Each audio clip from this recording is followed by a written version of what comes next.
I'd like to welcome you to the October 19th, 2022 City Council meeting. Roll call of officers.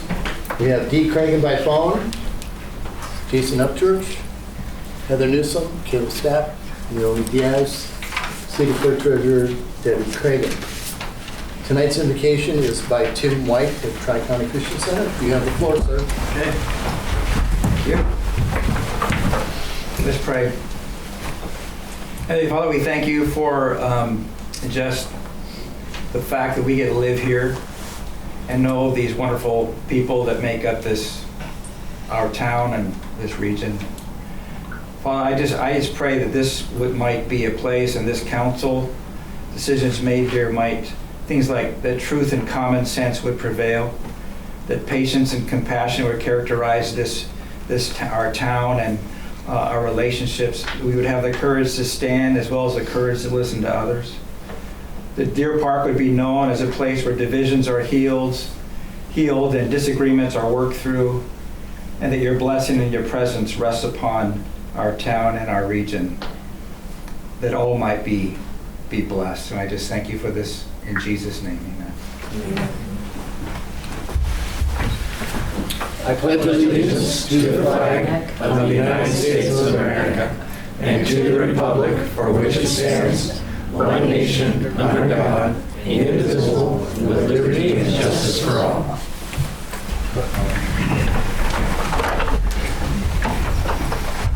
All right.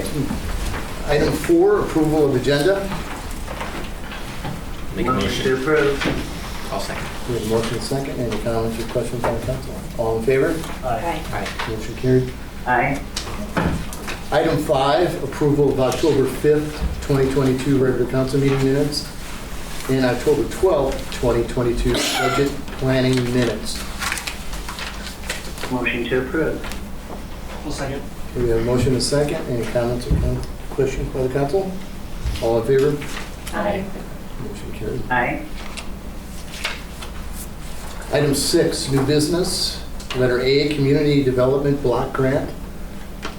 Subrecipient Agreement Project Number CDBG 22-251-53 Water System Improvements in the amount of $350,000. Did you all read it? Motion to approve. I'll second. We have a motion and a second. Any comments or questions by the council? All in favor?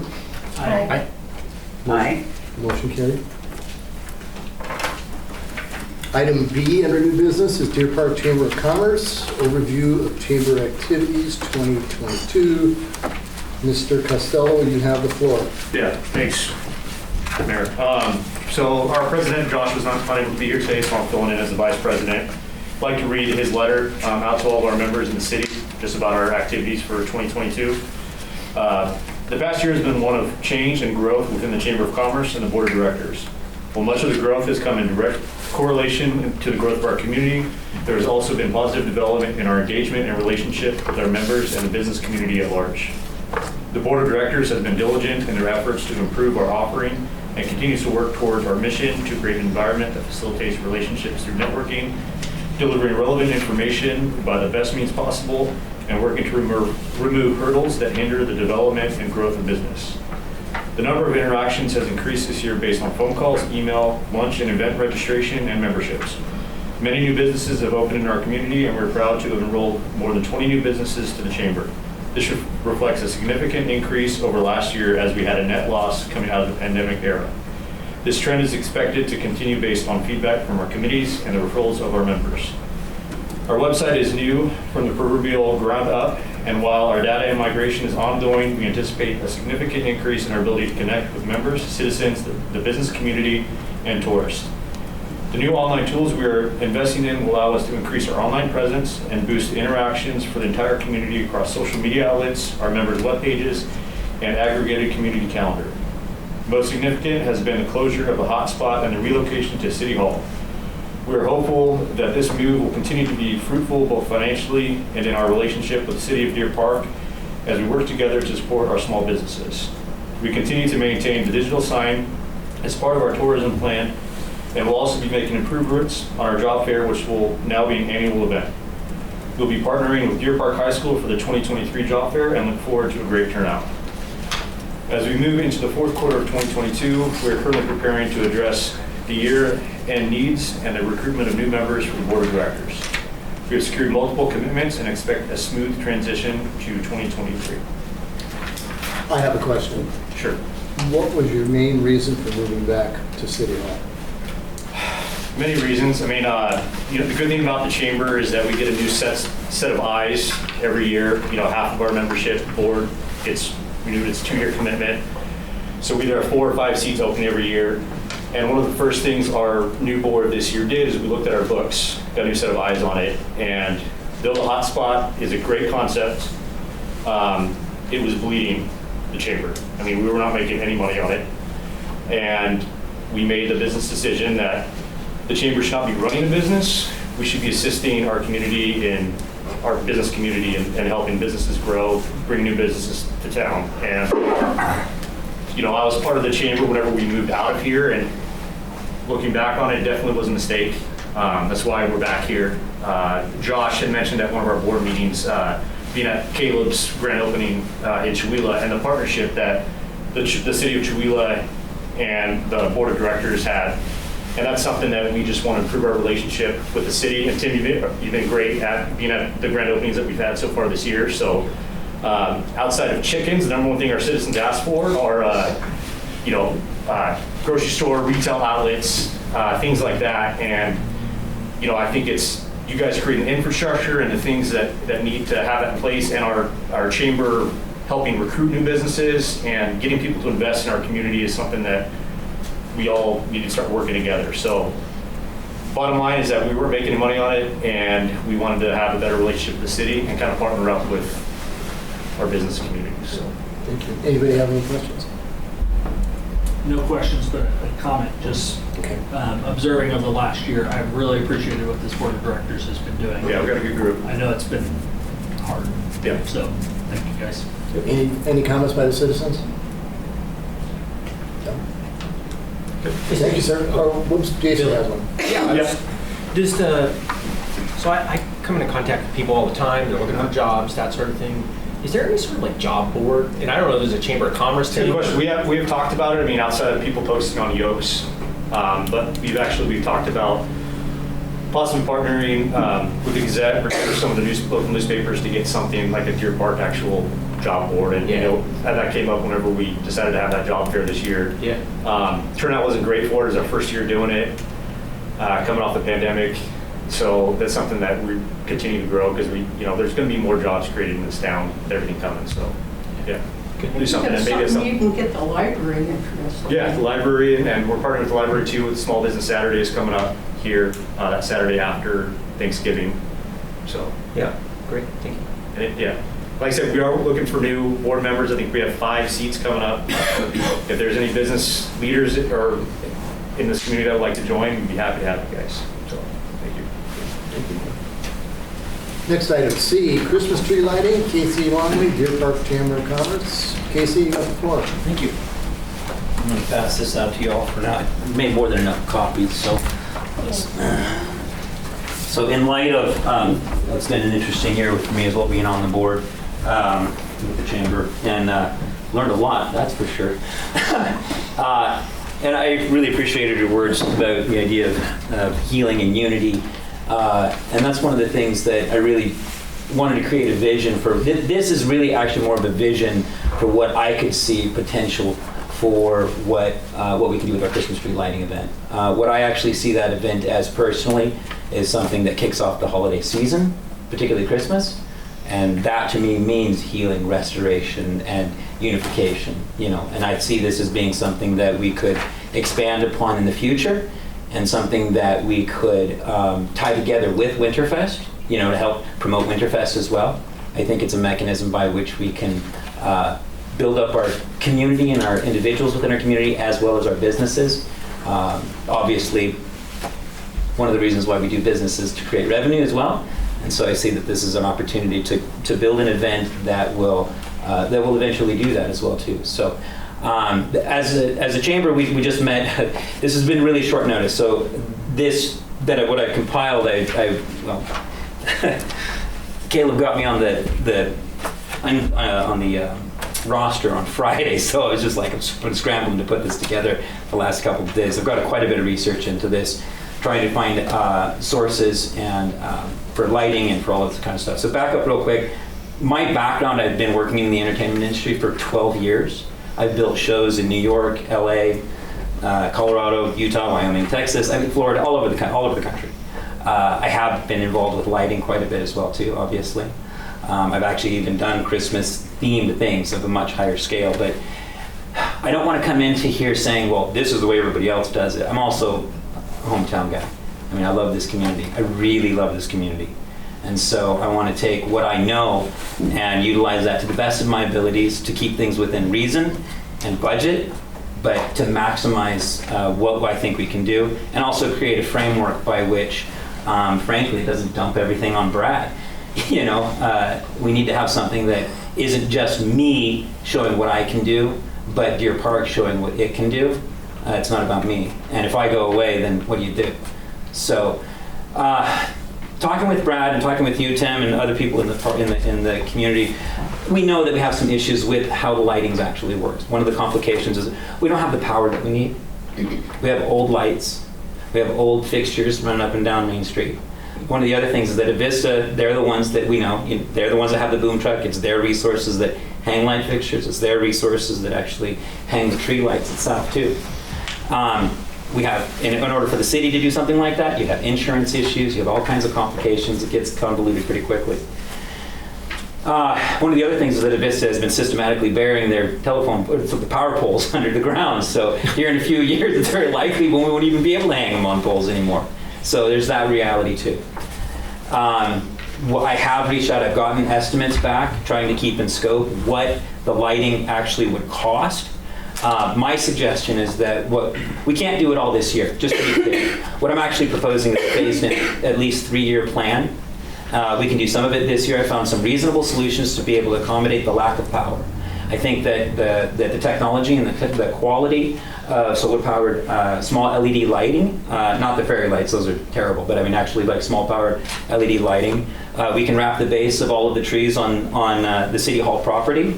And then we light that off in conjunction with the standard tree lighting that we do every year. I think that that'll give us, frankly, it'll give us some excitement and anticipation for what is to come.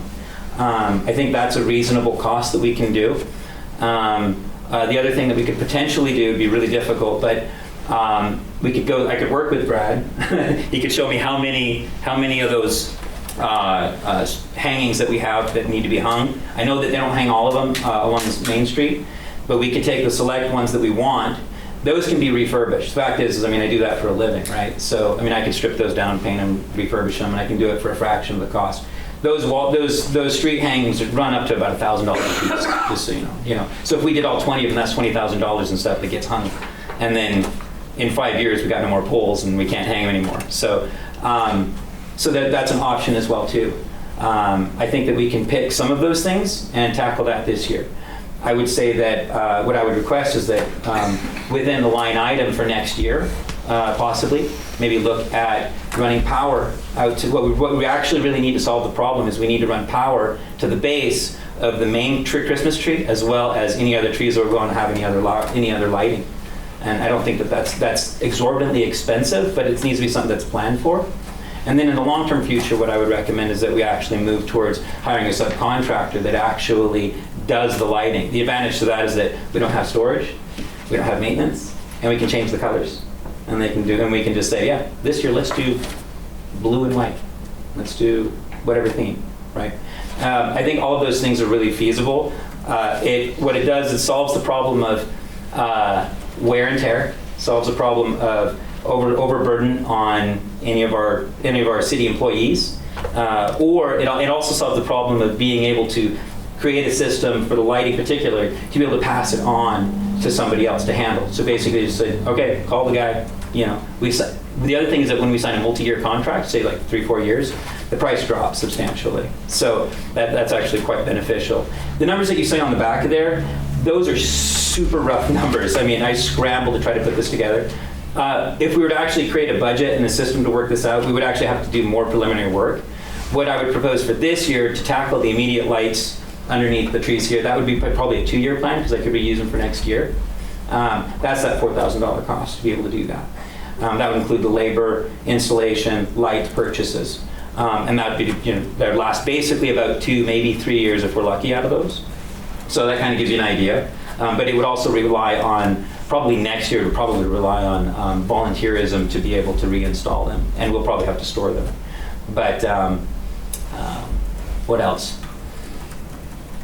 Yeah, that's basically it.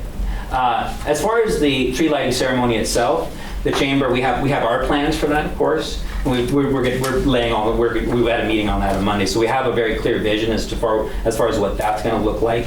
We're increasing what our capabilities are going to be. So we plan to have food vendors and other vendors and additional lighting so that those areas are lit up that we source that. So I'm just going to probably have to bring in a generator and we'll have the stage and music and yes, the choir's going to be there.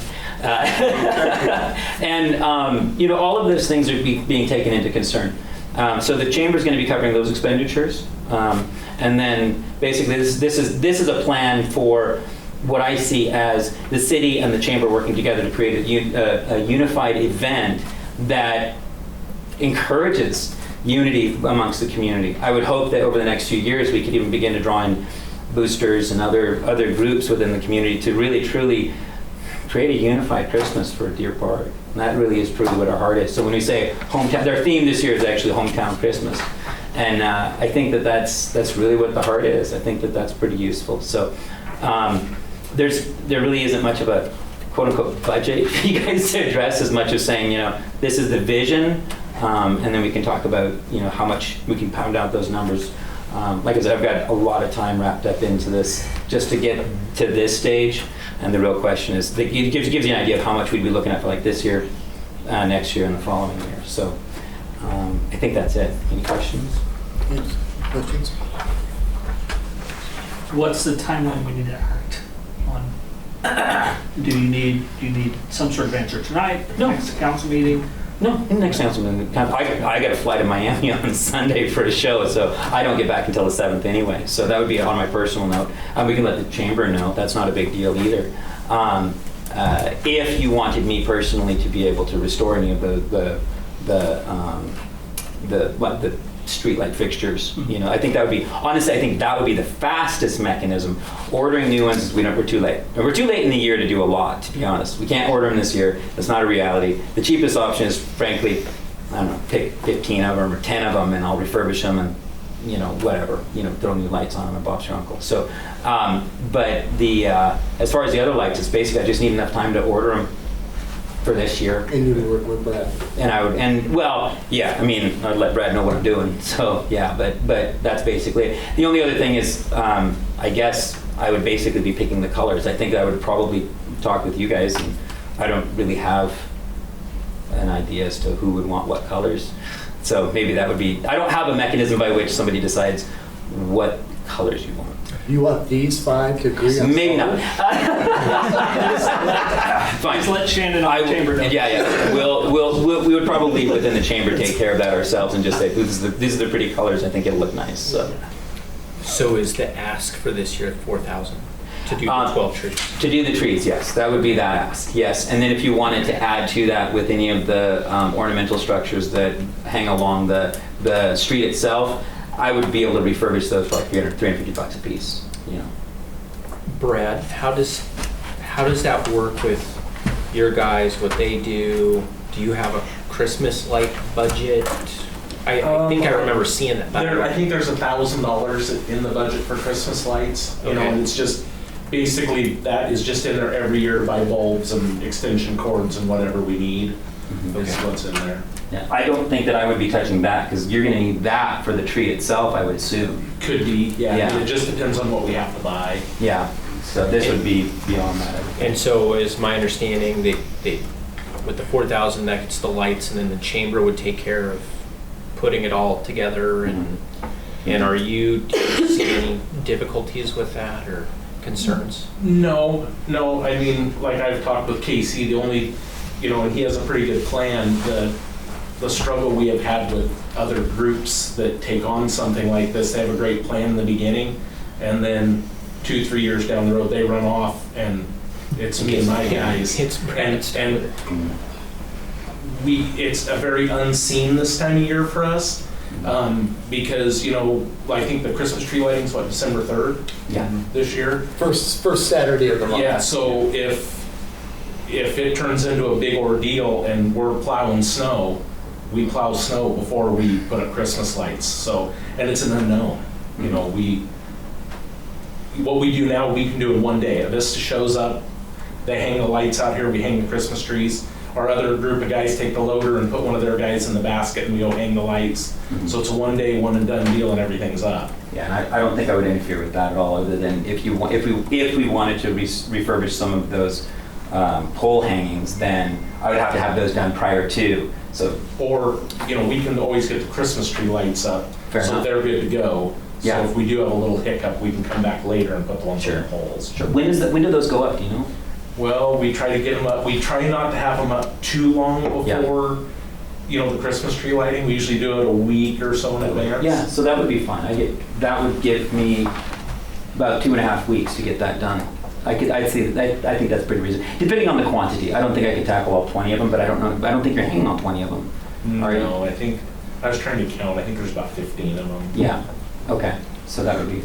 Who retains the Christmas? Are they your property? as No, the chamber, no, or they belong to are- they belong to the city. And do we have a place to store these? And Next door. that's all good. Yeah, and we do we store have everything. extension cords? Well, there wouldn't be any extension cords with the solar 'cause you're lights. doing That's the a solar non-issue. one. That would be for this year. Once we were to move over towards what I'm eventually would love to see is to move towards a model in which we subcontract all of the lighting out entirely, and then that way, all the city would have to deal with at that point then is if we still have poles to hang things on, well, we can just hang those. The city would have those. The lights themselves would actually technically be property of the city, but it would be handled under a subcontractor. So their responsibility is dealing with, you deal with storage, you deal with repair, you deal with all of that. I just want my lights because I paid you for them. So at that point, it becomes a non-issue it becomes even less issue for Brad, it's less issue for Avista, it's their insurance, it's their equipment. Simplistically, it becomes an easier operating mechanism and easier to pass on year after year too. One thing I will say that we need to make sure we keep in mind, any of the stuff that we put on the poles, we have a franchise agreement with Avista to put our property on those poles. But like say you contracted with Sinsky or Sure. whoever, Right. they wouldn't have the right to put their equipment on Avista's poles. Right, and I'm only suggesting that the subcontractor deals specifically with Yeah. the city itself, and potentially we could look at maybe, the park across the street or something in the distant future or something, like to light up more trees or something. Yeah, anything that's ours, we could do that with, but Avista, Correct. and they're kind of touchy about Fair enough. putting stuff on, Yeah. And their big concern is if they have a power outage and they need to come climb the pole Yeah. to do something, and we have something dangling on it, Right, that becomes a problem. or if it blows off of the pole, Sure. it came off of Avista's pole and hit a car, that's why. Yeah, that's So long-term, the idea is to move it to be more like the fireworks celebration. Yep. Where we write a check, we authorize them, it's done. Yep. And we would like to do that in the future. That makes a lot of sense. And honestly, sky's the limit. Like you can spend as much as you want, but and there's some really neat technology that's coming out too. The other nice thing is that having a contract, like we can refresh technology over time. So it deals with the wear and tear over time. Like one of the things that they have right now, I did look into it because it just was so cool. But they have these super mini red, green, blue LEDs that, so you put like 50,000 of these things on a tree. And then what you do, you have controllers at the base of the tree, and then you scan it with your smart device, and then it geo maps every single bulb, and then it turns the entire Christmas tree into a giant LED screen, and you can project anything up there you want. I thought it was awesome. Way out of budget. Yeah, but it's awesome. So anyways. With the refurbishing, could you? I'll be honest, I don't remember what our things look like. Oh, Could you give us an idea of Do you have Yeah, they're pretty beat. There you have like different images. You've got candy canes. You've got yeah. They're metal. It's a metal frame. They're about 3 foot, 3 foot by 3 foot. They've got tinsel and then lights. The lights are quite well. How old are they? Like 10 years About old? 10 years old, I would Yeah. think was about when we replaced those, maybe a little more than that. Yeah, the lights are pretty beat. The tinsel's beat. It's They're just really early technology LED. Yeah. Because they beam out the end. So if you're looking at the end of it, it's pretty bright, but if you're looking at it sideways, it's almost like they're unplugged. right. They're kind of, So yeah, it would be what I could do is it's a lot of them, but you basically strip them down, spray them, flat black them, and then restring them with lights and tinsel and then just a little TLC. It's not that big of a deal, but with a lot of them, it starts adding up pretty quick. So. And with the trees, is this what we're expecting? Like it's around the base and in the tree itself too? So that would come down to the design concept and the agreement with the subcontractor. At that point in time that we actually moved to a subcontractor, we would discuss that. For this year, what I would anticipate is the base, I would wrap the base trees and then go up into the lower branches. Basically, I don't want to get on a ladder. No, I go up on a 6-foot ladder, right? But when we're not bringing in a boom truck, I'm not going up all of the trees. We're doing basically from about 10 feet down on all of the trees. And that way it also creates ground lighting, essentially, for the event itself. And we could expand that lighting and put a little bit more up in the trees. The images that I pulled, I was trying to find images of something existing as close as I possibly could. That was the best I could come up with. So, but the idea is that is the overall arching feel where you have just expanded lighting, and the trunk itself is lit. That creates like a beam of light that's around the base of the tree, and that would be useful, I think. I did try to come up with some different ideas to do battery sources for 12-volt LED. My conclusion was that the batteries would be stolen, so, like an automotive battery or something like that. So I was like, that's probably not a good idea. But the stuff that I sourced seems to be pretty reasonable.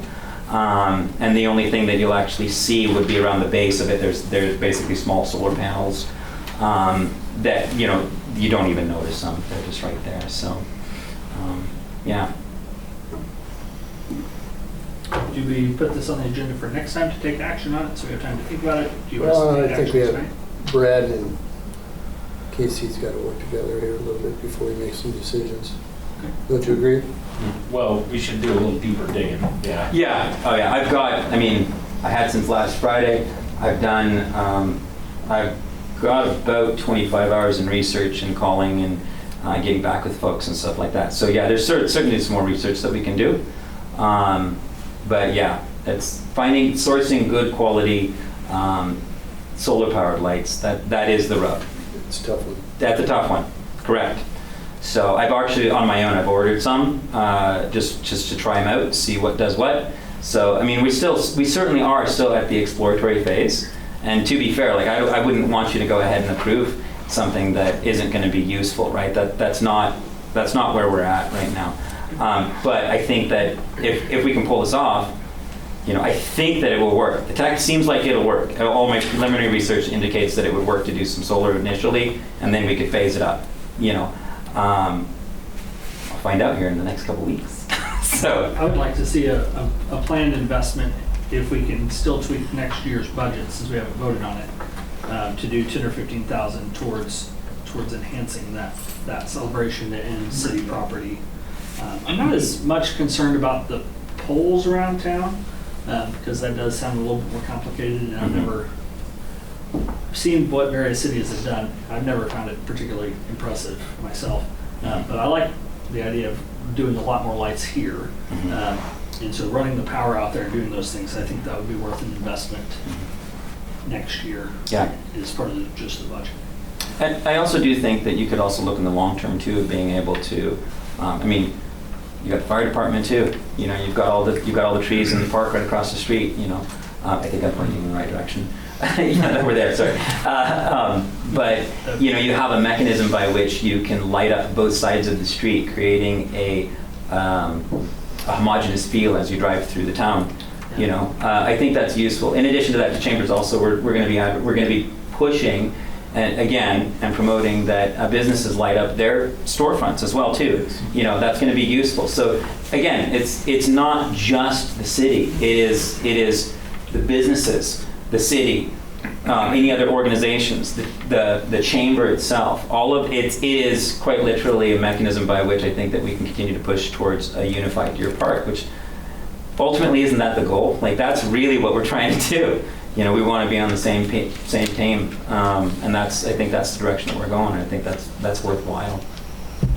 So, I think those are great. Thank you. sure. Perfect. I'd like to, yeah. Yeah, keep those. We've got a couple extra copies if Do we anybody just else have wants that on some. the agenda for next council meeting too? Let's wait from here for these two before we make a decision on that, putting it on the agenda. Okay.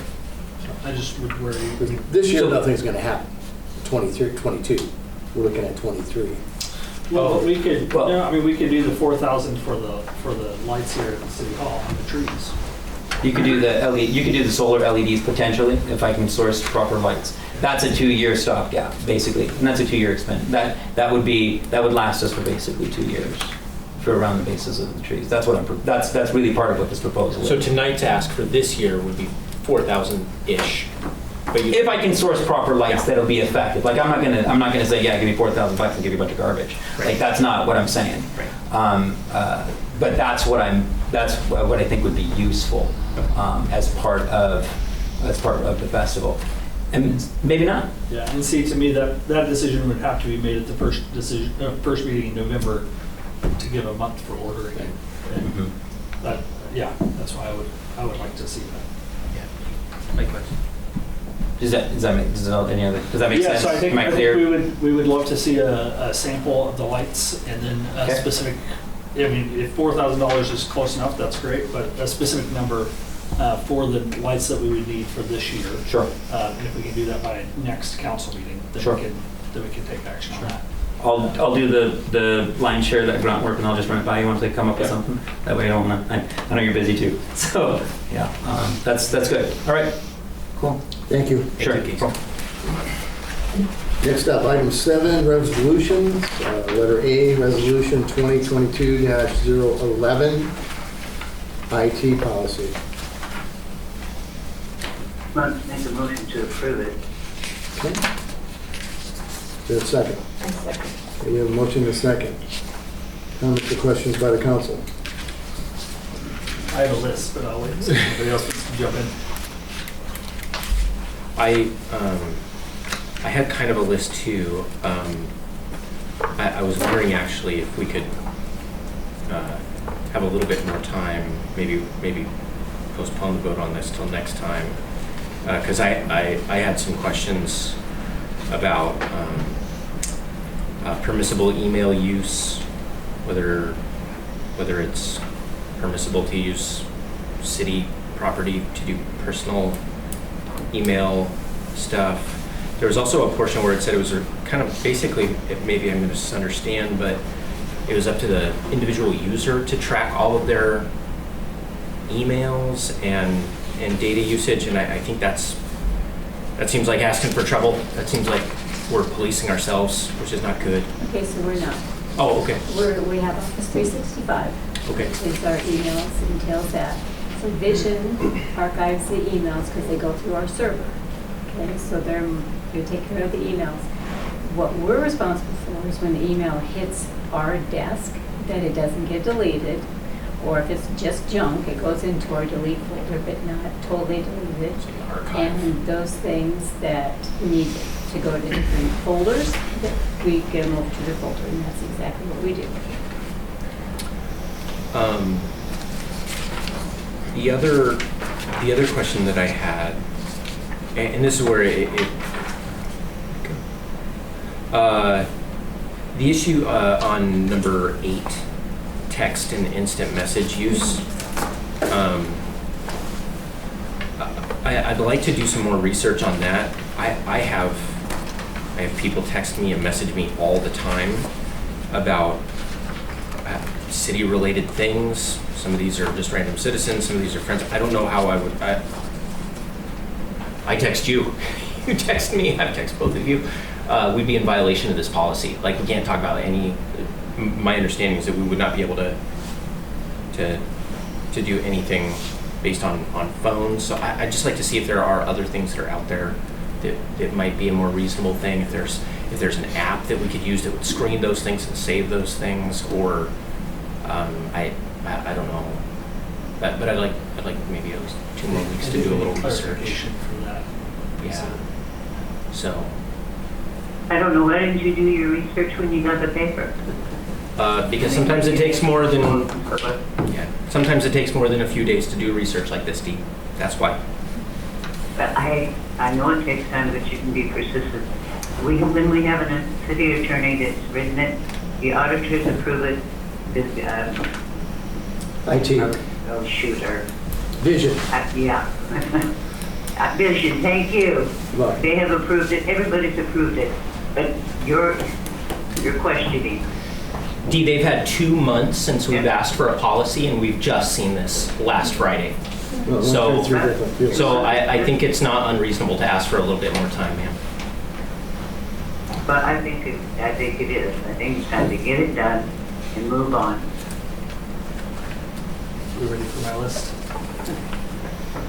Not really, but go ahead. Okay. Yeah, I would recommend, ultimately, I hope to suggest a bunch of amendments. One is, I don't think we need a personal email policy. I think it needs to be blocked. Everybody that would like one can carry that in their pocket for their personal email. So they're good to go. I think we need to clarify the email retention policy. I appreciated Debbie's explanation this morning. I give her a call. But it's not clear in the policy, and we need to make it clear so that it doesn't come back to bite a particular employee or council member or anybody for doing something wrong when we could just write it more clearly. Definitely need clarification for especially council members and personal cell phone usage, because that's not clear at all. And then we need to add a section to outline the requirement. The policy needs to be acknowledged in writing by each employee upon establishing the resolution and then upon the hire of any future employees. So there's that part. That may be part of the background goal that's just not in the resolution, and I guess that would be fine. I'm not sure it would have to be in the resolution, but I think it needs to be considered. And then we should consider requiring a half hour or hour of IT training each year for employees as part of the ongoing program to help safeguard our information systems. Because we do have a lot of personal information, a lot of control over water systems and various things that would matter if it was broken into. And I have to do that kind of training for my work every year. It's incredibly boring and feels... And we have had that training And you guys do through too? RMSA. Okay, Yes, great. Every one of us has had it. Great. And it's an hour long, and it's a member standard is what it's required. Perfect. Okay, then, yeah, so that's great. So I just hadn't realized that was happening, so that's wonderful. That concern's taken care of. So I would make a motion to table this resolution until the first council meeting in November. You have a motion on the floor right now. You have a motion and a second. Yes, sir, and I believe a motion to table a motion takes precedence over the motion that was originally there. I may be wrong, but I believe that's how Robert's rules. Dee, how do you vote? Oh, Well, we need a second. Well, you gotta have- Go ahead and vote on it. Hang on, we need a second. Pardon? So I'll second. Okay. I'd like- Motion and a second to table. yeah, thank You you. can't table it, you need to postpone it. Okay, happy to word it that way to postpone the resolution until the first council. Okay, so they want to, Caleb and Jason want to postpone it. How do you vote? I vote no. Okay. Jason, how do you vote? Tired of putting things off. I would like to postpone it to the next council meeting.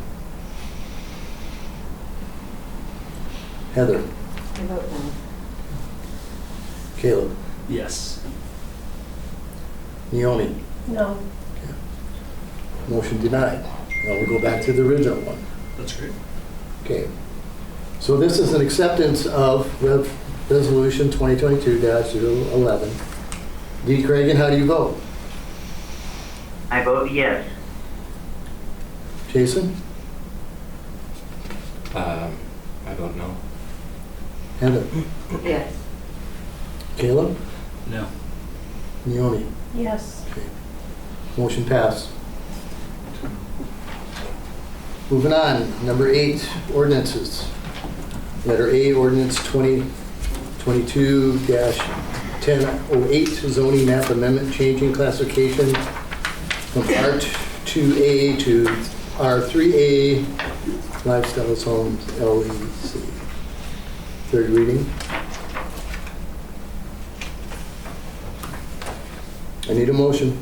Make a motion to pass ordinance 2022-1008. Do I have a second? Second. Any comments or questions back there? All in favor? Aye. Motion carried. Item B, ordinance 2022-009, amendments to Title 18 Deer Park Municipal Code, first reading.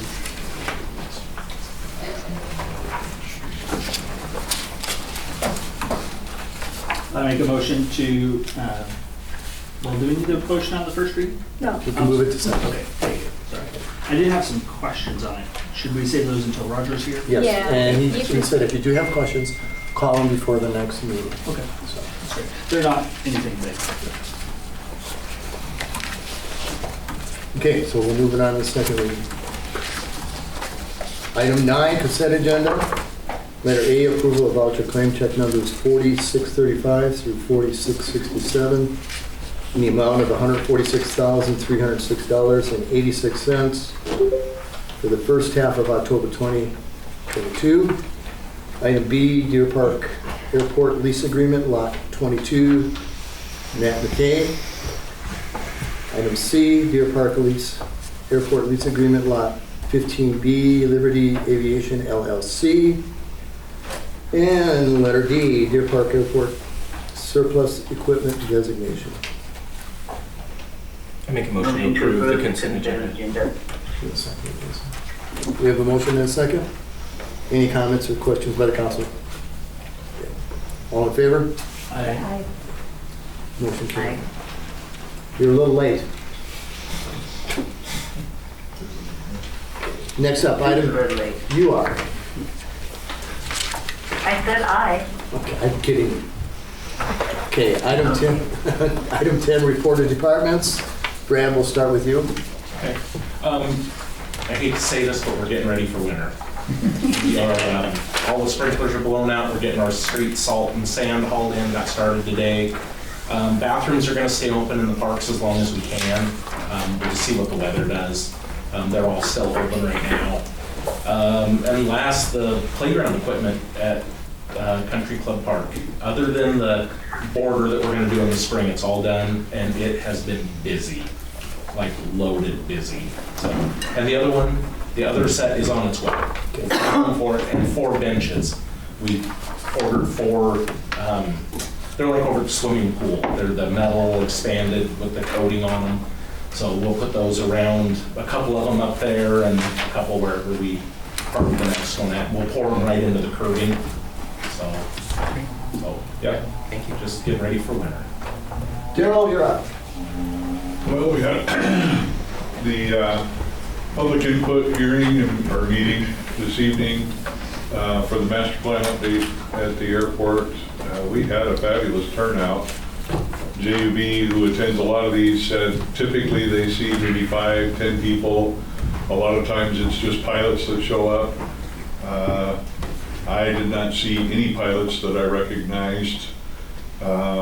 We did have part of the group of the Barons were here, the model club, but a lot of good public comment, both positive and negative. Some people saying they like to watch the aircraft. Some of them with noise complaints. And mostly the noise complaints were the military helicopters. That was the preponderance of complaints, but a little bit of everything and a lot of good input, a lot of good sharing, a lot of understanding. A lot of folks didn't realize that the airport is self-sufficient and that we don't receive funds from the city, that it's all generated at the airport. didn't completely understand the FAA portion of the funding, so we did get the word out, and it went very well. Other than that, we also are getting ready for winter, blowing out sprinklers, getting the equipment ready, so, very good. So if they do have a complaint about the governmental helicopters, should they call Joe? Right? Yeah, it's a good idea. Okay, next up, item 11. Council questions, comments, or reports. Dee, we'll start with you. No, I have none. Okay. Jason? I have numbers, Caleb? Yes, I had a couple. I was just curious for clarification, the equipment that's still on its way. We had mentioned that it was for Arboretum Park, then it sounded like maybe it wasn't. I was just curious what the plan currently was for that. We'll figure it out. Okay. It's here. I mean, it's coming. Oh, It's clear till, I don't think we'll see it till April.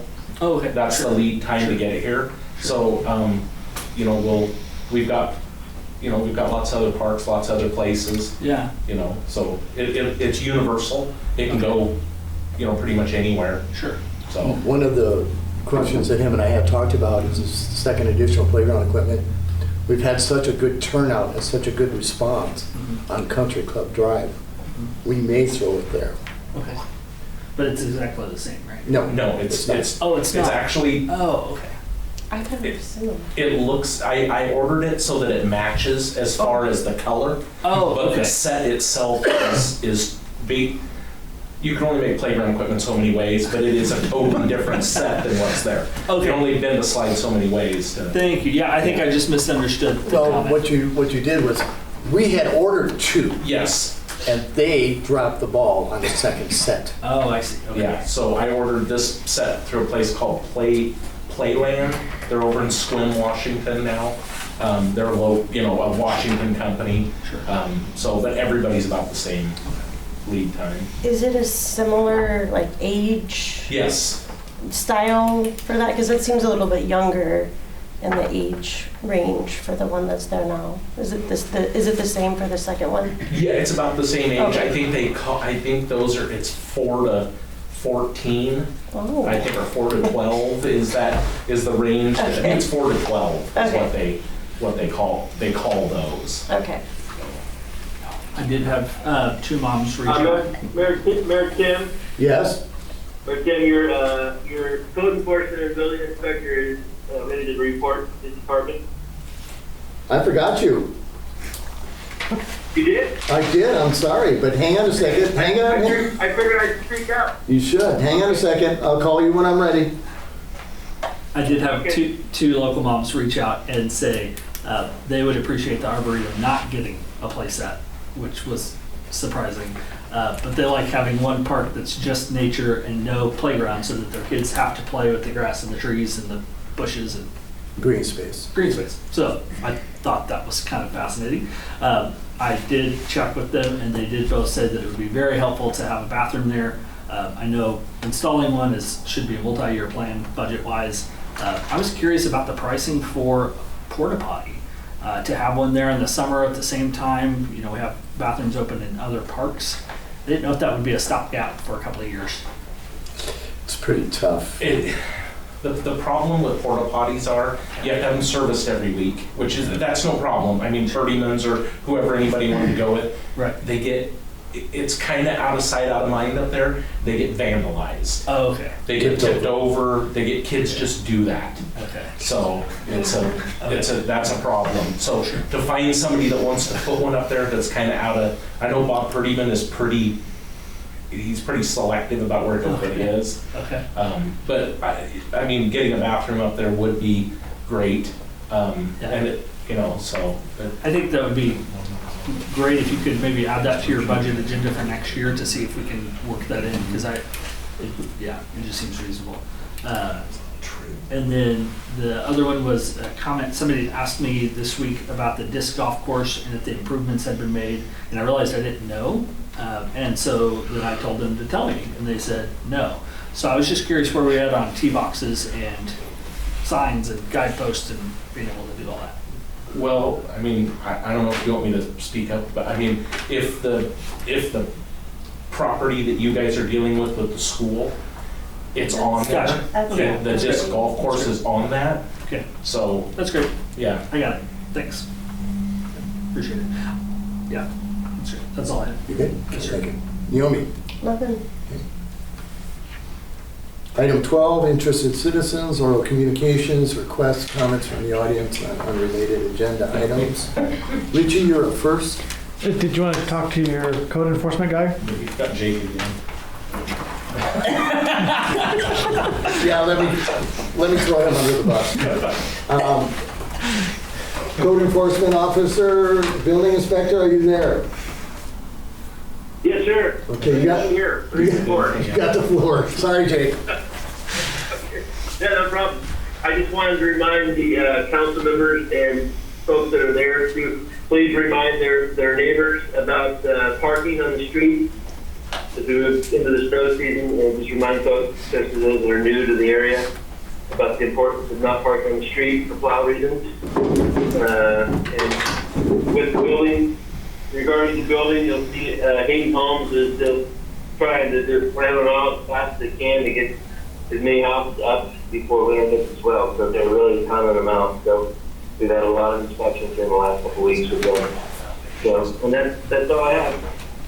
It was worth the wait. Thank you. It was worth the wait, Jake. Yeah, thank you. Thank you. Yep. There you go. Now, Richie. So wanted to comment on the IT policy. I work with a lot of IT stuff. I work with IT policies. There's a lot of things in that policy that are outdated and need to be updated. One of the most obvious flags of that is changing the password every 120 days.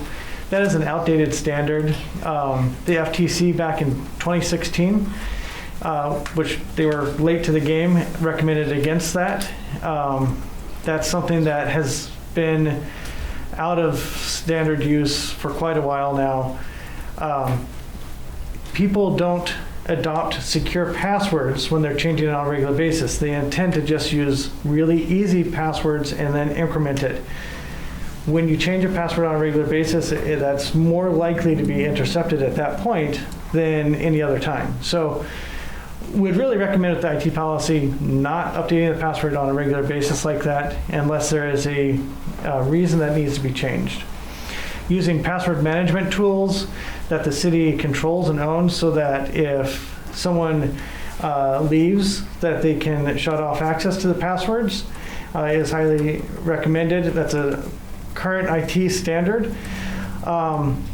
Using multi-factor authentication should be required in the IT policy for any user account that accesses any personal identifiable information or anything that is poses a risk to the public, water systems, things like that.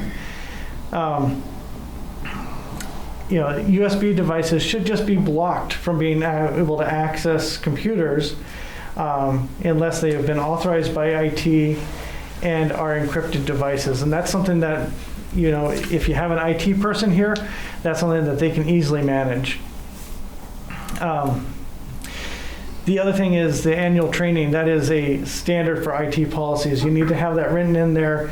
Someone, when they start working there, they have a grace period of maybe 30 days to get the annual training done. It should be written into the IT policy. Also written into the IT policy should be about their email retention. It should not require having to put it into a folder for archiving. Anything that goes into the email should be automatically retained. Anything that's deleted is still retained in the retention system, separate from what individual users use. It should not be up to someone to manage on their own in any way, shape, or form. That will prevent the abuse of those email systems. So those are some things to consider with the IT policy. I have a lot of concerns about this particular IT policy. So. Thank you. Joseph. Good evening.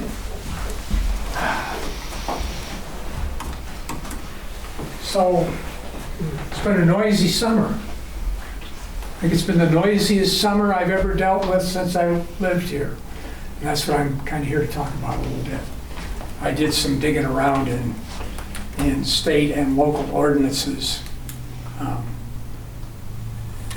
I don't want to criticize what the city has been trying to do with your policing committees, with the enforcement you've been trying to do, with what the Sheriff's Patrol have been trying to do.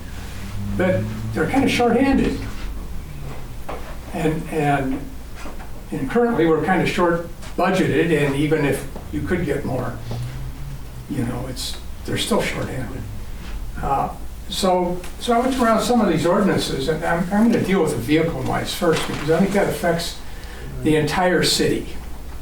I mean, there's nights when I can sit out and I can hear a rig start down on H Street, then it's up on North Main. Maybe it doesn't come by my place, but then I hear it going out 6th, then it's over this way, and you know, and plus this new thing, backfiring, which is also going to fit what I talked about here, what I'm going to talk about. So I looked at the Washington Administrative Code on this as far as exhaust systems, and it gives DVA levels that are. Isn't it 87? No, actually, for 35 miles an hour and less, on a light vehicle, it's 72. And there's also a standard where you can take a meter and put it up, right up at the tailpipe, and that's higher. It's 92 or 95, it's in here. So I have a decibel meter, and I've experimented with it a little bit. It's not certified, but it's supposed to be accurate within 1% or so. And we get lots of vehicles when they're going by or leaving the stop sign at my corner that are at, you know, close to 90 and sometimes above. So I think the important line in this, because first place you have to have a certified meter today. It's complicated to write that way. But it also says, every motor vehicle operated upon public highways shall at all times be equipped with an exhaust system and a muffler in good working order and constant operation to prevent excessive or unusual noise. Okay, and there's more to this. I'm going to give you guys copies of these I brought. So that should be something that they can write up. In effect, if the exhaust system has been modified to make it louder, it's in violation. If it's been modified to make it backfire, it's in violation. So, okay. So that's that. I don't want to keep you guys here all night. The next big noise, and I think this is more right where I'm at, but it happens other places too, is really loud stereo. Okay? Now, Chapter 832 of the Department Municipal Code. Oh, for a moment. I had to dig around to find this out, but this can be written as an equipment violation. That's typically how they do it. It's like having a broken tail light. And I think it used to be that the person cited has a choice. You know, he can get it repaired, and then typically they drop the fine. Used to anyway. Okay, next thing is on the real loud stereos, etc. And I'm going to read Section A of this. And it's sounds created by use of a radio, television set, musical instrument, sound amplifier, or any other device capable of producing or reproducing sound which emit frequently, repetitively, or continuously from any building, structure, or property located within a residential area. I'm going to stop there for a second. Within means surrounded by. So most of our parks, for instance, including Swinyan, are within a residential area in which annoy or disturb the peace, comfort, or repose of a reasonable person of normal sensitivity. Okay? So, and again, this is, you can cite somebody for this. It's not a misdemeanor or anything. so you don't have to go through all that. I think there's a choice. You can write it as a misdemeanor, but that's not going to happen. Okay, and again, that's the same thing. The other thing I've included in this is the hours of operation on the park. Nobody ever gets cited for being in there at night that I know of. You know of? No. So overall, I think when you have a situation where you're in this particular area understaffed, don't have enough police, it's inefficient for them to go over there 6 times and not cite somebody. And if you cite somebody, then you're not going to have this happen as much. And you're not going to have to go over there as much, and you're going to reduce your workload. Does this make sense? Sort of. Are those copies for us? Yes. So I'll give you guys each a copy of those. Thank you, Naomi. And I'll just let you pass them on. And there's one in there for Dee if you want to take it home for her. And if anybody else here, I've got 2 or 3 more copies if anybody else should. So that's what I wanted to bring up, and hopefully I'll have a quieter summer next summer. Because this is something that's kind of, I don't know the whole reason. Part of it is in the last few years, the advent of really high-powered stereo systems in cars. And part of it's style, this loud exhaust, and in particular the backfiring is a new thing. And that's really interesting. I couldn't figure out how that was done, but there's a couple, 3 things going on. One is you can actually get I'm not going to use the correct term here, you can actually download something to modify your engine control unit to do that. Your ECM? Yeah.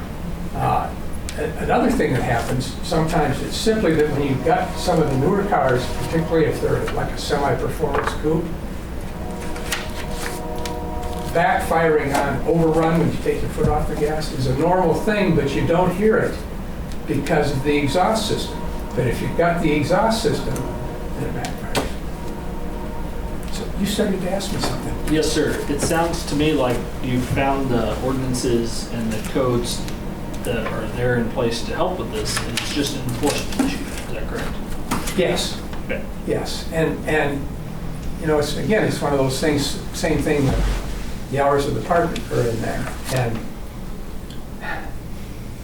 And there's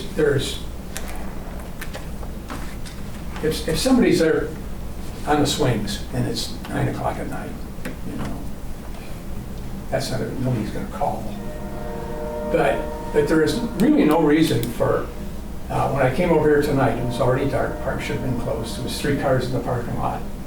One had a big stereo going, and about 10 kids, 10 teenagers and young adults, just meandering around the cars. There isn't any reason for that. I won't take up any more of your time. Thank you. Thanks, Joe. Casey, did you have something you wanted to add, or okay, because you put your name on the list. Oh, I did? On my list. One moment. I don't think so. Okay. Oh, no, that was it. So we have no executive session. Thank you. Item 14, adjournment.